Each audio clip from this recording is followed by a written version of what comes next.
The chandeliers blazed as though to rival the stars, their light trembling across a sea of silk and shadow. Beneath their glow, the Duchess of Hawthorne entered, her composure faultless, her heart quietly beating its rebellion against the lace and pearls that confined it. Lady Evelyn Morland had been raised to wear serenity as armor.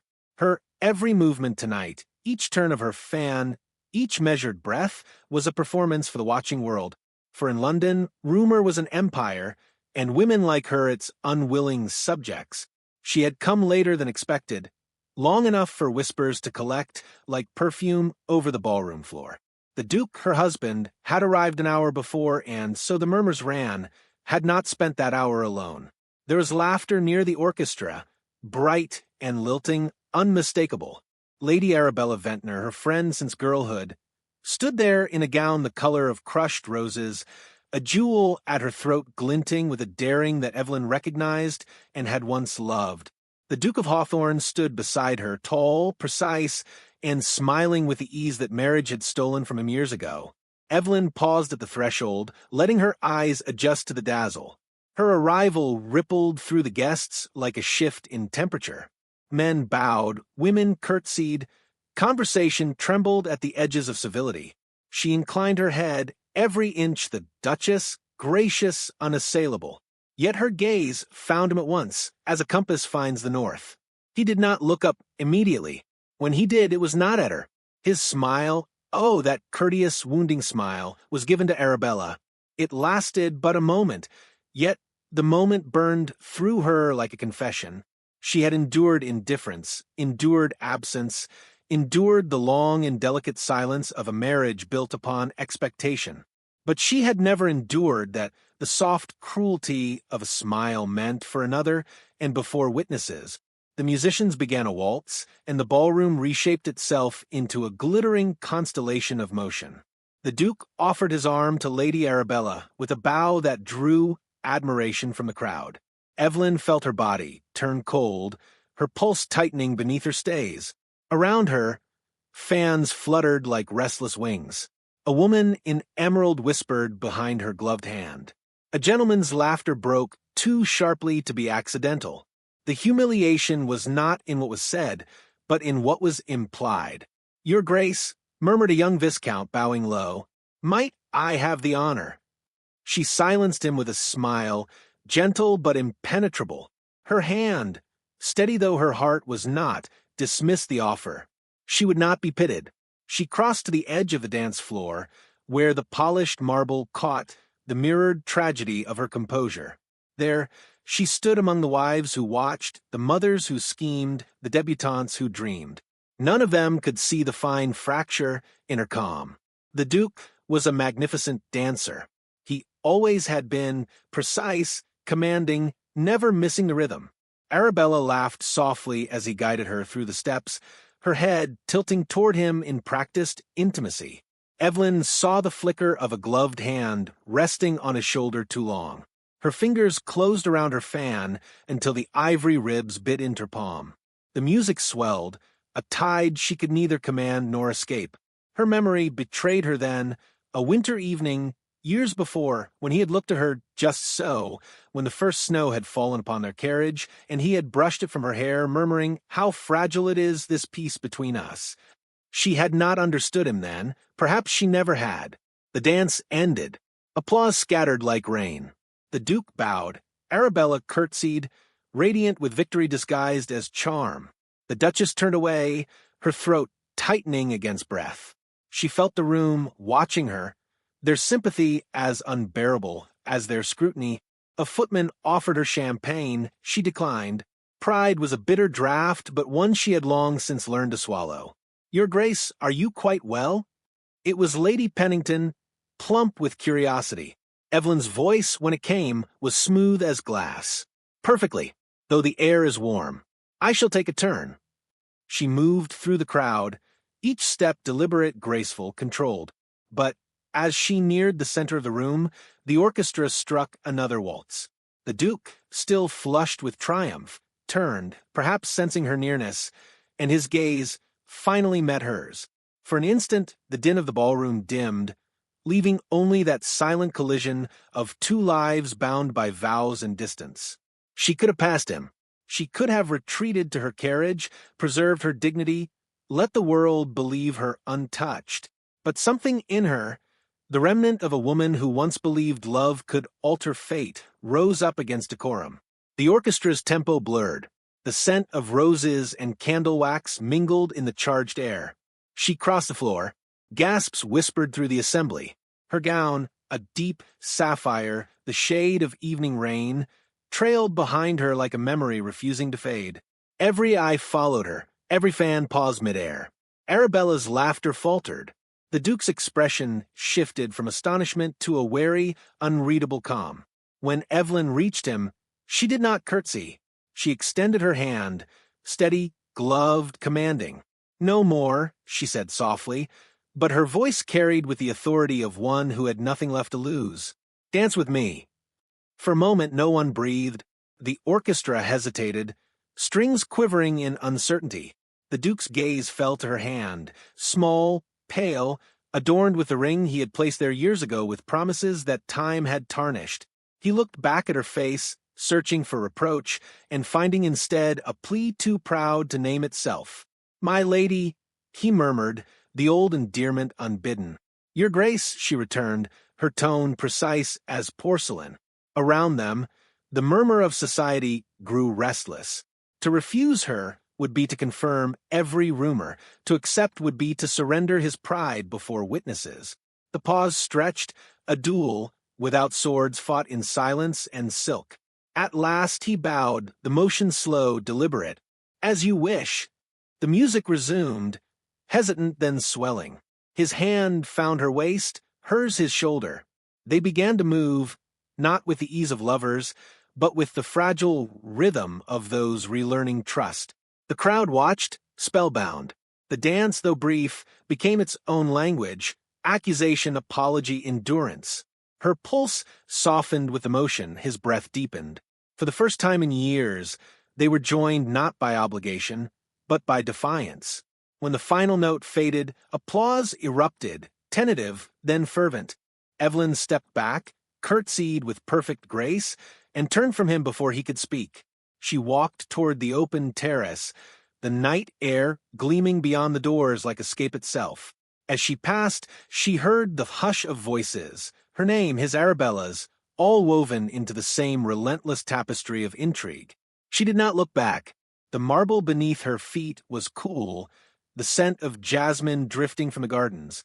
Her hands trembled, not from fear, but from the strange exhilaration of having done what could not be undone. Behind her, the orchestra faltered once more. The Duke's voice rose, low, uncertain, calling her name. But she was already stepping into the moonlight, where the night wind scattered her composure at last, and tears, silent, swift, unseen, found the freedom that society never would. And in that breath between shame and surrender, the Duchess of Hawthorne ceased to be merely admired. The morning after the ball dawned too bright, as though the sun conspired to expose what candlelight had concealed. London's air was damp with gossip. It drifted through parlors and breakfast rooms more freely than steam from the teapots. The Times carried an account of the evening, discreetly worded, yet unmistakable in its insinuation. The Duchess of Hawthorne, radiant in blue silk, commanded the floor with a boldness unusual to her serene character. One could almost suspect emotion beneath such grace. It was enough. The city understood. Polite curiosity became murmured scandal by noon. Lady Evelyn sat in the morning room, hands folded around an untouched cup of chocolate. The servants moved with the anxious quiet of those who sense the tremor beneath civility.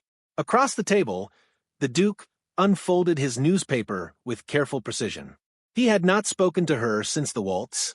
His silence was neither cold nor contrite. It was a wall built from habit and pride. "Will you take more chocolate, my lord?"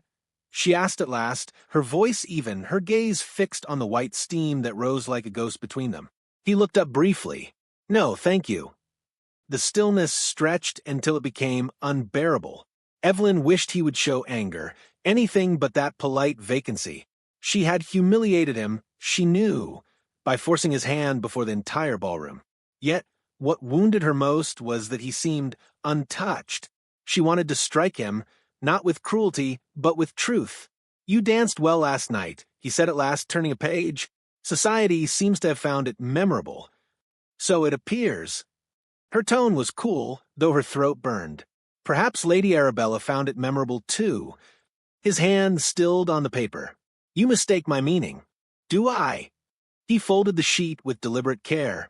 "You forget yourself, Evelyn." "I remember everything," she said softly, and rose before he could reply. The corridor outside felt airless. She moved through it like one walking through the ruins of something once magnificent. The portraits on the walls, ancestral faces locked in eternal judgment, seemed to follow her. She wondered if any of the women painted there had ever wept for the same reason, not from heartbreak, but from humiliation unacknowledged. By afternoon, invitations arrived in delicate envelopes scented faintly of scandal. Some offered sympathy disguised as friendship, others curiosity draped as concern. She refused them all. Yet London's drawing rooms buzzed with her name. It was said that the Duchess had lost her husband's affection. It was said she had sought to reclaim it through spectacle. It was said she had failed. 3 days later, a parcel came, small, elegantly wrapped, bearing no sender's mark. On her dressing table, beneath the steady gaze of her lady's maid, Evelyn unwrapped it. Inside lay a single white glove, faintly perfumed, and a folded card that read in a fine, unfamiliar hand. Some hands are meant to be held. The glove was identical to those worn by Lady Arabella at the ball. Her maid gasped. Evelyn dismissed her with quiet firmness and stood alone, the room tilting slightly as fury and shame collided in her chest. For a moment she considered destroying it, but something colder prevailed. She placed the glove in a drawer beside her wedding ring, which she had removed after breakfast. Both tokens, she thought, belonged to the same chapter of her life. That evening, she walked in the gardens behind the townhouse. The air was heavy with lilac. The city hummed beyond the walls, a creature of whispers and wheels. She had once loved London, the rhythm of it, the elegance. Now it seemed a monstrous theater in which she had been unwillingly cast as tragic heroine. When she closed her eyes, she saw again the Duke's bow to Arabella, the intimacy in his gaze. The vision looped endlessly, like a punishment devised by pride itself. "Your Grace," came a voice behind her. It was Lord Ashton Vale, her late brother's closest friend, recently returned from Vienna. His countenance was marked by gentle melancholy, the kind that belongs to those who have known loss and learned restraint. She inclined her head. "My lord, you choose a curious hour for visiting."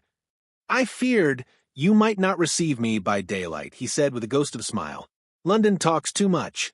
London always does." She gestured toward the path. "Walk with me, then. Let us give them reason."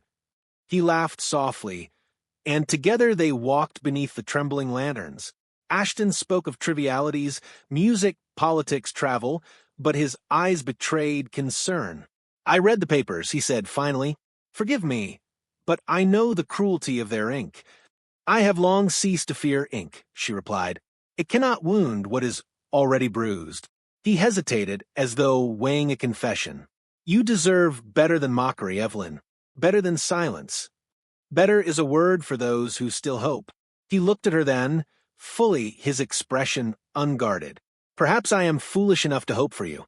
Before she could answer, the crunch of gravel broke the fragile intimacy. The Duke stood at the end of the path, hat in hand, his face a portrait of composure undermined by the tension in his jaw. For one instant their eyes met, a spark of disbelief, then anger. He turned on his heel and walked back toward the house without a word. Evelyn's pulse thudded painfully. "You must go, Ashton." "I meant no harm." "I know, but harm seldom asks permission." Her voice trembled. "Please." He bowed and departed through the garden gate. She remained where she stood, the night pressing close around her, the scent of lilac thick enough to choke. In the silence, she realized what her husband would assume, and how swiftly London would repeat it. The following morning, the Duke left without breakfast. By midday, she learned that Lady Arabella Ventnor had been invited to Hawthorne Hall for the summer. The servants spoke of it in whispers they thought she could not hear. The news struck her not as surprise, but as confirmation of what pride refused to admit. That evening, she sat at her writing desk, her journal open before her. Her pen trembled only once before moving. "There are wars fought in silence," she wrote, "and I am losing mine. The world mistakes composure for peace, but it is only armor that grows heavier with each breath. He does not see me. He sees the shadow of what I was expected to be, and I, fool that I am, still wait for the sound of his voice, saying my name as if it mattered." Her hand hovered, ink glistening. She closed the book before the tears could fall upon the page. When she rose, the late post had come, a letter in her husband's handwriting, its seal unbroken, its weight unfamiliar.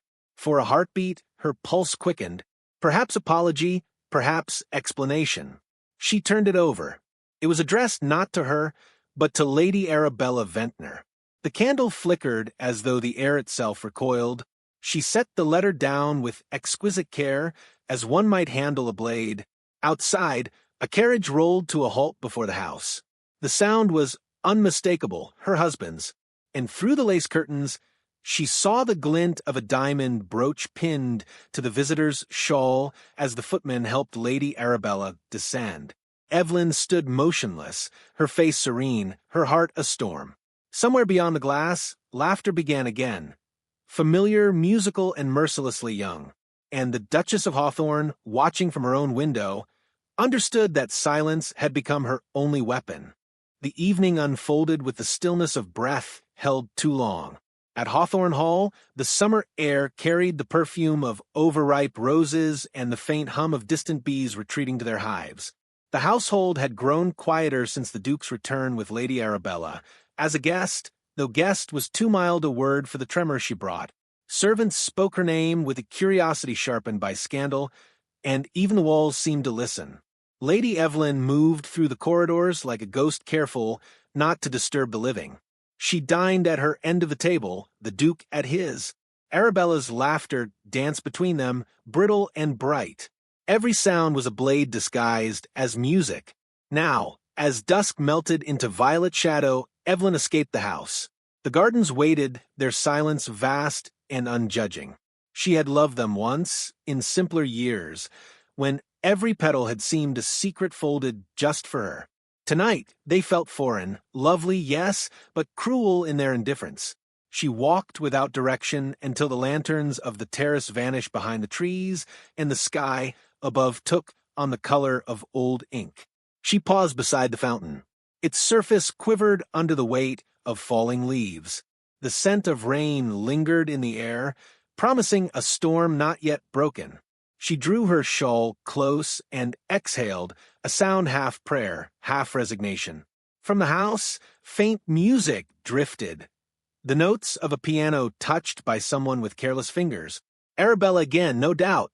Her laughter followed, carried faintly on the wind, and Evelyn felt the ache sharpen within her chest. Jealousy, once unfamiliar, had become an unwelcome companion. Yet she despised it less than she despised her own restraint. "Evelyn!" She turned. The Duke stood a few paces away, the lantern light from the house painting the edge of his face in gold. He was without a coat, his cravat loosened, his posture unguarded in a way that unsettled her more than anger would have. "My lord," she said, inclining her head, "I did not hear you approach. You never do." His tone held neither accusation nor warmth, only weariness. Silence settled between them, filled by the whisper of leaves. She thought he would turn back, as he so often did. Instead, he stepped closer. "I have been searching for you," he said quietly, "though I suppose that is nothing new." Evelyn folded her hands, the gesture instinctive, defensive. "You have company enough within the house. I would not keep you from her." He flinched barely. "Arabella is leaving tomorrow." She looked up then, startled. "Indeed?" "She cannot endure the countryside. She says it suffocates her. Or perhaps she has taken what she came for." He met her gaze. For once, he did not look away. "You think me a fool." No, she said softly. I think you a man frightened of tenderness. It is not the same thing. Something in his face shifted, a crack in a mask. You mistake my conduct for cruelty. It was fear. You have always been composed, untouchable. You stand before the world like marble, beautiful, impenetrable. I thought my affection meant nothing to you. She drew a breath that trembled. And so you gave it elsewhere? I tried, he admitted, but it would not stay there. The confession fell between them like a confession to God, unwanted but necessary. The dusk deepened. The fountain whispered its endless litany. I have been angry with you, she said after a long pause. Not for what you did, but for what you refused to say. I could have forgiven desire. I cannot forgive silence. He stepped nearer still. Then speak to me now. Tell me how to atone. Her composure faltered. You cannot atone for a wound you do not understand. Then help me understand. His voice carried an urgency she had not heard in years. She turned away, staring toward the hedge where roses bowed under the weight of their blooms. When we wed, I believed love would grow like these gardens, slowly, naturally if tended, but I have watered it alone through seasons you did not notice. It has grown wild in your absence. He closed the distance between them. And now, she said, her voice barely audible, it strangles me. The words silenced him. Only the steady drip of the fountain filled the air. When he reached for her hand, she did not draw back, though her fingers trembled against his. I have wronged you, he said, not by straying, but by standing too far beside you. I thought you stronger than hurt. I am, she whispered. That is the tragedy. A faint rumble of thunder rolled across the horizon. The scent of impending rain thickened, mingling with roses and regret. He released her hand only to brush a tear from her cheek, his thumb rough against the silk of her skin. Evelyn, he murmured, and there was something in the way he said her name, fragile, reverent, that nearly undid her. If I asked forgiveness, would you grant it? She searched his face, that familiar, distant countenance now softened by remorse. I would, she said, but I do not yet know if I believe it would last beyond the asking. He bowed his head, ashamed. You deserve more than words. I deserve honesty, she replied, even when it shames us both. A pause lingered, tender and raw. The storm broke its first drops, light as breath upon their hair. Then, truth, as you wish it, he said. Arabella was never the cause. She was only the mirror that showed me what I had lost. Evelyn's heart tightened. And what did you lose, my lord? He hesitated, then met her eyes with sudden, unguarded clarity.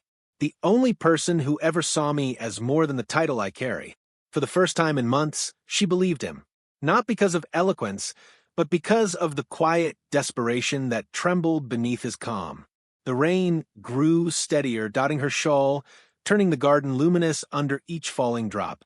She wanted to forgive him then, entirely, to step into his arms and let the years of distance dissolve. But pride, faithful and cruel, held her still. You have found your voice at last, she said softly. Do not lose it again. I won't, he vowed, but the universe, ever unkind to fragile reconciliations, intervened. A servant hurried from the house, breathless, soaked by rain. Your graces, he stammered. Forgive me, but London has sent word. He held out a folded newspaper, the ink smudged by weather. It is Lady Arabella, my lord. There's been an article. The Duke took the paper, scanning the lines beneath the lantern's trembling light. Evelyn saw the color drain from his face. He handed it to her without a word. Her eyes traced the headline. A lady's fall, the Duke's companion exposed. Beneath it, the details bloomed like poison, Arabella's name, their household, the insinuations made bold by print. Evelyn's hands went still. The paper fluttered in the rising wind like a dying bird. She is ruined, he whispered. And you with her, Evelyn said, quietly, though her voice held no triumph, only fatigue. He looked at her then, stricken, rain dripping from his hair. What shall I do? She met his gaze, calm amid the storm. What you should have done long ago, my lord. Choose. The wind caught her shawl, lifting it like a banner as she turned toward the house. Behind her, Thunder rolled again, and the Duke of Hawthorne remained standing in the rain, torn between repentance and consequence, while the garden drowned in silence. The weeks that followed were a study in silence. The scandal of Lady Arabella's disgrace spread through London like spilled ink, staining all it touched. Her name vanished from guest lists. Her portraits were removed from drawing rooms. The Duke of Hawthorne, though not directly named, bore the shadow of implication. Invitations ceased. Bowing acquaintances looked through him as though through mist. The mighty were never so unforgiving as when they scented vulnerability. At Hawthorne Hall, the servants moved quietly, as if the air itself were brittle. The Duke spent his hours in the study, receiving letters he did not answer, staring into the fire as though hoping judgment might burn itself out. Evelyn saw him seldom, and when she did, he seemed smaller, not in stature but in certainty. His arrogance had thinned into something almost fragile. She did not pity him, but she felt the old ache of recognition. They were two people bound by the ruins of their pride. Then came the invitation.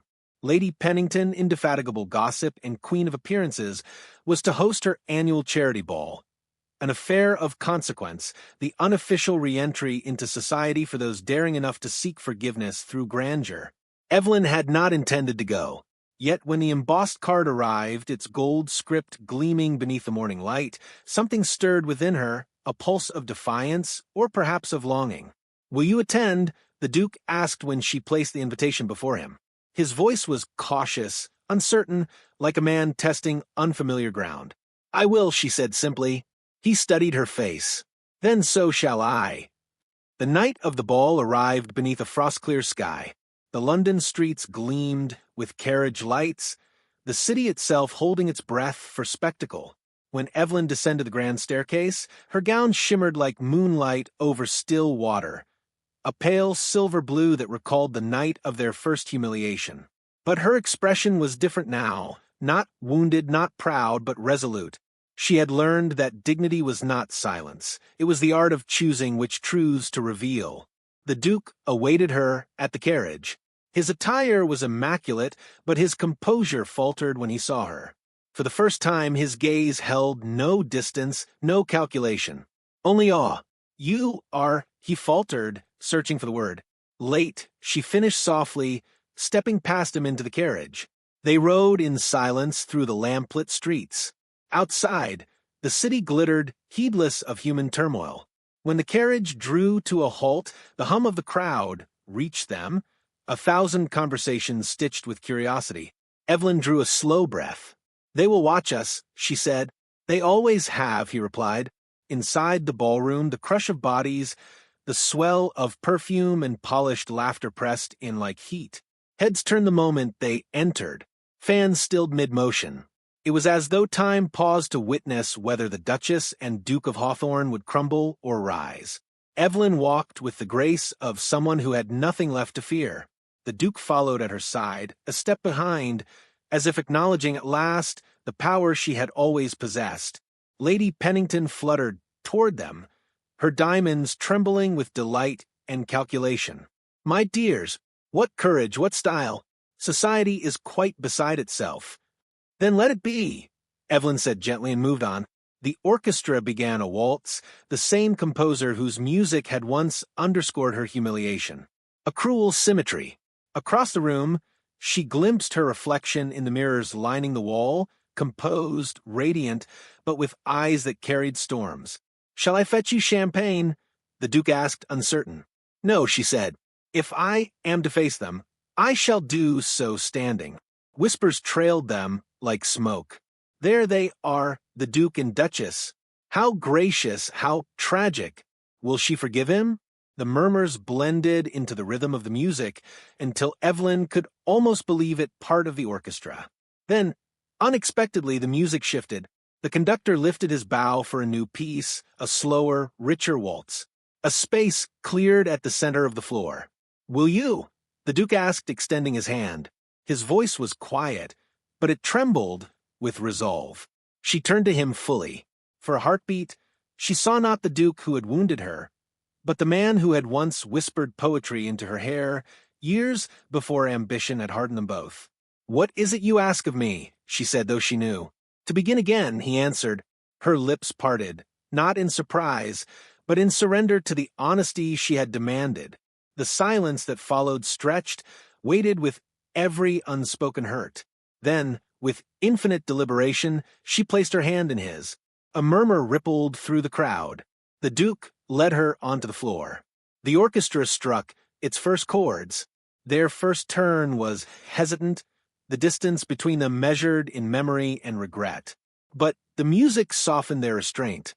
Step by step, the rhythm drew them nearer, until his hand rested against the curve of her waist, his breath close enough to warm the silk at her temple. The world receded. The mirrors, the whispers, the chandeliers. All fell away until only the two of them existed, moving as though through the echo of forgiveness. "Do you remember our first waltz?" he murmured. "I remember everything," she said, "including the promises you forgot." He bowed his head slightly. "Then let me make one you will not. And that is, that I will spend whatever remains of this life deserving the grace you grant me tonight." Her throat tightened. "Words, my lord, are easy beneath violins." "Then watch me keep them when the music ends," he said. The waltz swelled luminous and slow. Their eyes met, and for once neither looked away. The world, so long their adversary, now watched in reverent quiet, as if aware of witnessing not spectacle, but surrender. When the music faded, applause rose like the breaking of a tide. Evelyn stepped back, breath unsteady, her hand still tingling where it had held it. For the first time, she did not feel observed, only alive. She inclined her head. "Thank you for the dance, Your Grace." He smiled, the faintest curve of humility. "You called me that once with contempt. And now it sounds like forgiveness." Before she could reply, the master of ceremonies announced the arrival of a messenger from London, urgent correspondence for the Duke of Hawthorne. A footman crossed the floor, carrying a sealed envelope of pale cream. The Duke accepted it, confusion flickering in his eyes. Evelyn, still flushed from the dance, noticed the delicate handwriting on the envelope, feminine, careful. Something within her stilled. He slipped it into his breast pocket. "A matter for later," he said, though his voice betrayed unease. She inclined her head. "As you wish." The orchestra resumed, laughter reignited, but the music no longer touched her. Her gaze drifted to that envelope, its seal glinting faintly beneath the chandeliers. Whatever it contained, confession, remnant, or wound reborn, it waited between them, unseen yet palpable. He reached for her hand again. "Evelyn." She smiled faintly, already withdrawing. "Dance with me again, and I may forget the world for another minute." He hesitated, then nodded. "Then the world can wait." And as the Duke drew her once more into the circle of music and light, the sealed letter pressed against his heart like a secret aching to be told. Dawn came quietly to Hawthorne Hall, as if reluctant to disturb the fragile peace that had settled after the ball. The first light of morning spilled through gauze curtains, touching the marble floors with trembling gold. Rain had begun before sunrise, soft, persistent, unending, its rhythm steady against the windows, like the heartbeat of a house that dared not hope too loudly. Evelyn sat by the hearth, still in her evening gown. The silk had dulled where the hem had brushed against the carriage steps, and a faint trace of perfume clung to her gloves. She had not slept. After the final waltz, she had excused herself with polite composure, the applause still echoing in her ears. The Duke had lingered behind, still wearing the letter over his heart. She had seen the unease in his eyes, the familiar flicker of concealment, and she knew, even before words confirmed it, that peace between them was as delicate as candle flame. On the low table before her lay the envelope, now torn open. Its contents, 2 folded pages in a woman's hand, rested like pale ghosts in the firelight. The letter was from Lady Arabella. She had written from Paris, where whispers could not reach, claiming to have found peace. Yet her words carried no repentance, only nostalgia, threaded with danger. "I do not write to intrude," it said, but to remind him of a promise made before vows were spoken. The words glowed with vanity, their phrasing too deliberate, too intimate. She had enclosed a token, a pressed violet long faded.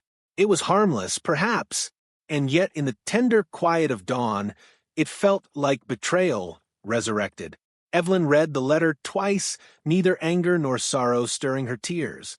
It was not the Duke's guilt that wounded her. It was the ache of recurrence, the realization that love could never be wholly purged of doubt.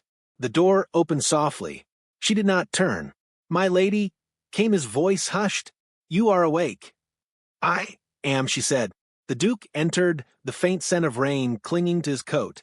His eyes sought hers, then flicked to the letter on the table. For a moment, silence stretched between them. Heavy, uncertain, alive. "You opened it," he said quietly. "It was addressed to you," she replied, "but carried to our home. That makes it ours." He stepped nearer, his face pale in the dim light. "I meant to burn it." "Then why did you keep it upon your person throughout the night?" Her voice did not rise. It did not need to. "I did not wish to make a scene before half of London," he said. "You had endured enough humiliation for one lifetime. And yet you carried it. You kept her words pressed against your heart." "I carried no sentiment, Evelyn," he said, his tone raw. "Only the proof of what I chose to abandon. Do you think I did not see her scheme?" She would have me drawn into conversation again, her name on my lips, her scent on my conscience. I swore I would not. The rain deepened its rhythm, drumming like a second heartbeat in the silence that followed. Evelyn turned to him then, truly turned, her gaze direct, unflinching. "Do you remember what you said last night?" He nodded once. "That I would spend my life deserving your grace." "Then begin now," she said softly. "Tell me the truth, not as a man defending himself, but as the one who once loved me enough to risk ruin." His breath caught. He crossed the room slowly, kneeling before her chair. The firelight cast his face in warm relief, carving honesty into the hollows of his features. "She wrote to me a month ago," he confessed. "I did not answer. I thought silence would suffice. But silence, it seems, is its own kind of deceit. She sent that letter to expose me, to you, to society. She wanted to remind us both that forgiveness is fragile. And she has succeeded, for here we stand, divided again." Evelyn looked down at him. "No," she whispered, "not divided. Tested." He reached for her hand, hesitated, then took it gently. "Then tell me, my love, what would you have me do?" "Burn it," she said. He rose, took the letter, and fed it to the fire. The parchment curled. Instantly, the ink twisting into smoke. For a moment, the violet flared bright before crumbling into ash. They stood side by side, watching the past dissolve into embers. When the last fragment darkened, Evelyn exhaled a breath she had not known she was holding. The air felt lighter, though the rain still whispered against the glass. "Evelyn," he said quietly, "I cannot undo what was, but I can choose what will be. If I falter again, it shall not be from weakness, but from the weight of learning how to be worthy of you." She met his gaze. "And if I falter, it shall not be from pride, but from fear of believing too much." He smiled, then faint, tender, unguarded. "Then let us falter together." Outside, the rain thickened into a silver curtain. The garden beyond the windows blurred, a world half erased, half reborn. Evelyn moved toward the glass, her reflection meeting her like a stranger softened by forgiveness. Behind her, the Duke spoke again. "Do you remember the night we first met?" "Yes," she said. "You wore arrogance like armor." "And you," he said, "wore defiance like a crown." She turned toward him. "Perhaps we mistook pride for strength. Perhaps," he murmured. "But we have learned that surrender can be braver still." He stepped close enough that she could feel the warmth radiating from him, the quiet tremor of restraint that always made his tenderness more potent. Outside, a peal of thunder rolled through the morning. The fire dimmed. Evelyn placed her hand against the window pane, feeling the pulse of rain through the glass. "When the world hears of this," she said, "they will call it reconciliation. They will speak of grace and appearances of noble restraint. Let them," he said. "They will never know what it cost us." The faintest smile touched her lips. "No," she whispered. "They will not." He reached for her and she let him. Their hands, met in quiet recognition, not as lovers rekindled, but as two weary souls who had finally stopped fighting the tide. The storm began to fade, the rain softening to a mist. Light filtered through the clouds, pale and uncertain. The fire had nearly gone out, leaving only embers glowing faintly beneath the ash. Evelyn turned from the window. "There is something beautiful in the morning after a storm," she said. "It feels like confession." "And forgiveness," he replied. She inclined her head. "Then let us begin this day, as though it were our first." He bowed his head, pressing his lips to her hand with reverence rather than passion. "Evelyn," he murmured, "you are my morning." She did not answer. Words would have diminished the moment. Instead, she looked toward the window, where the world shimmered beneath the rain's retreat, and thought how love, like light, was most beautiful after being broken. A knock came then, 3 quiet taps at the door. A footman entered, bowing low. "Forgive me, your graces," he said. "A carriage waits. A messenger from London." Evelyn glanced at her husband. "For you." The Duke shook his head slowly. "No," he said. "For us." The footman stepped forward, holding another letter, unsealed, the ink still damp. Evelyn accepted it with steady hands. Her eyes met the Duke's once more, and in that fragile pause, the world seemed to hold its breath. Outside, the rain began again, soft as memory, and as Evelyn broke the seal, the fire gave one last sigh, sending a final spark into the dawn.